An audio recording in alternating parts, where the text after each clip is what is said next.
بسم الله الرحمن الرحيم، وبدأت معاكم تاني في فيديو جديد سحر معاكم لتعليم الكروشيه. طبعا امبارح الفيديو بتاعنا انا وريتكم الطقم اللي انا عملته، وقلت لكم ان شاء الله هنعمل مع بعض خطوة خطوة، ومحدش كتب لي ايه رأيكم فيه. المهم خلينا اخوات مع بعض.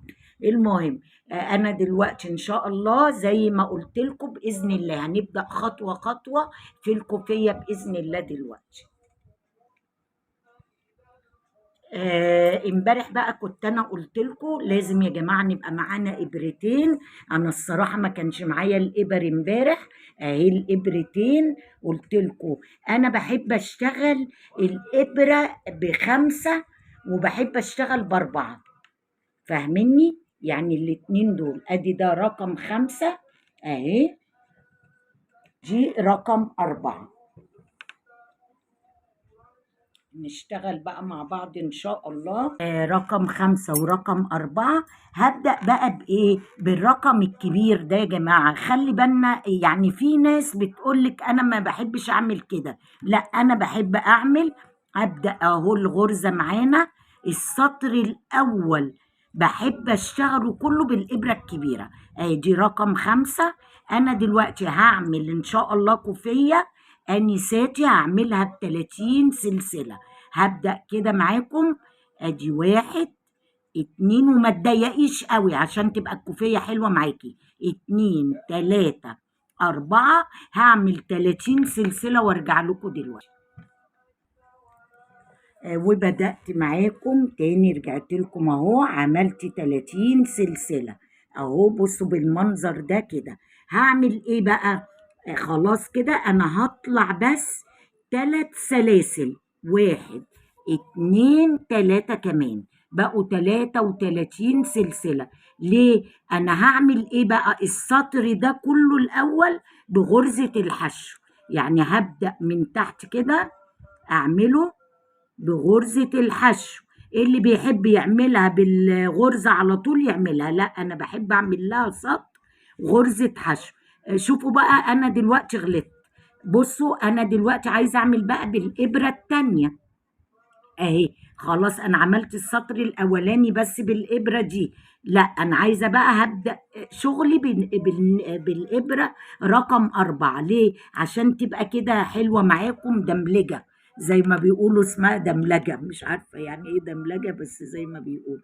خلاص كده هخش فين؟ هلف هنا، هعمل في كل سطر غرزة حشو، في كل سطر اهي، في كل سلسلة غرزة حشو. همشي السطر ده كله بغرزة الحشو، وان شاء الله هرجع لكم تاني، بس اخلص ده وارجع لكم تاني. ماشي. وبقى خلصت معاكم اهوت السطر الاول عملناه كله بغرزة الحشو اهو. هعمل ايه بقى؟ تاني سطر هطلع 3 سلسلة اهي. خلاص الف الشغل بتاعي كده، هاجي في اول 3 سلسلة دخلتيهم اعمل 2 عمود كمان اهي. كده بقى نبدأ مع بعض غرزة الجراني اهو. عملت 3 كمان اهي. هعمل ايه بعدها؟ هسيب اول واحدة وتاني واحدة والف الخيط على الابرة، وفي تالت واحدة هدخل لغاية ما تطلعي زي ما انت عايزة في الامتار بتاعت الكوفية. هي الغرزة دي بس انا عملت الاولى دي كانت حشو، عشان انا عايزة سطر حشو عشان لما اركب الشراشيب تبقى مظبوطة. خلاص هعمل ايه تاني؟ هلف الخيط على الابرة، اسيب الاولى والتانية واخش في التالتة. يعني كل تالت سلسلة بعمل العواميد بتاعتي، وهمشي السطر كله كده، وبإذن الله هرجع اوريكم شكله. ورجعت لكم تاني اهو، عملنا السطر مع بعض اهو. بس هنا بقى، هنا طبعا احنا بنعمل في التالتة. خلاص لا سيبه كده اهو. هنلف الخيط برضو، عايزة في اخر الغرزة هنعمل عمود بس، مش هنعمل بقى ايه مع بعض ال3 عواميد، لا مش هتعملي الغرزة، هتقفليها بعمود بس. شوفوا الجمال كده لما بنعملها كده اهي. بصوا المنظر في منتهى الجمال اهو.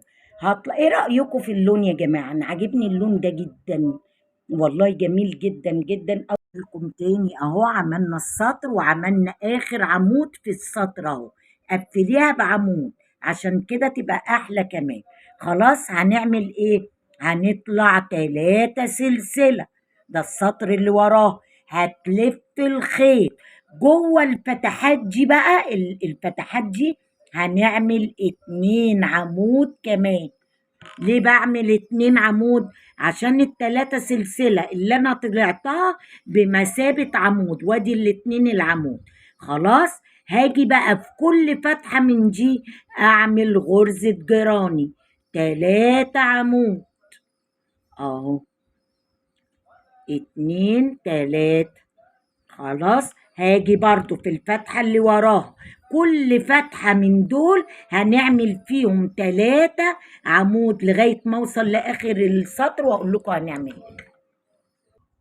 ورجعت لكم تاني، عملت السطر التالت اهو يعتبر اهو.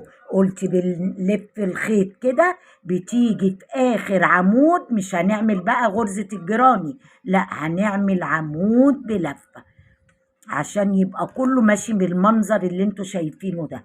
بص عواميد فوق بعض كده برضو، كل الكوفية بالمنظر ده. هتطلعي 3 سلسلة اهو جوه الفتحة الاولى، او ال3 سلسلة دي بمثابة عمود. هتعملي العمود التاني، هتعملي العمود التالت اهو بالمنظر ده. برضو الف الخيط في الفتحة دي، هعمل 3 عمود اهو اهو. كل السطر ده بقى برضو نفس الشغلانة بتاعتنا. هكمل بس معاكم السطر ده واوريكم المنظر، لان كل الكوفية عبارة عن، لو عايزة متر هتبقى كده، لو عايزة متر ونص هتبقى كده، لو عايزة مترين هي غرزة واحدة اللي هي غرزة الجراني اللي هي 3 عواميد. خلاص هكمل السطر ده وارجع لكم ان شاء الله. ورجعت لكم تاني، عملت اهوت عملت قفلت باخر العمود اهو. اوعى حد يا جماعه يقفل بالغرزه، لا بنقفل باخر عمودين اهي اهو. دي المنظر. طبعا بقى انا ان شاء الله كده الفيديو بتاعي هيخلص. هنعمل ايه بقى؟ هنطلع بقى زي ما انت عايزه. عايزه متر ونص هتعمليها متر ونص، عايزه تعملي مترين هتعملي مترين، عايزه تعمليها 120 اعمليها 120. دي تبع بقى اختياراتك انت في المقاس بتاعك.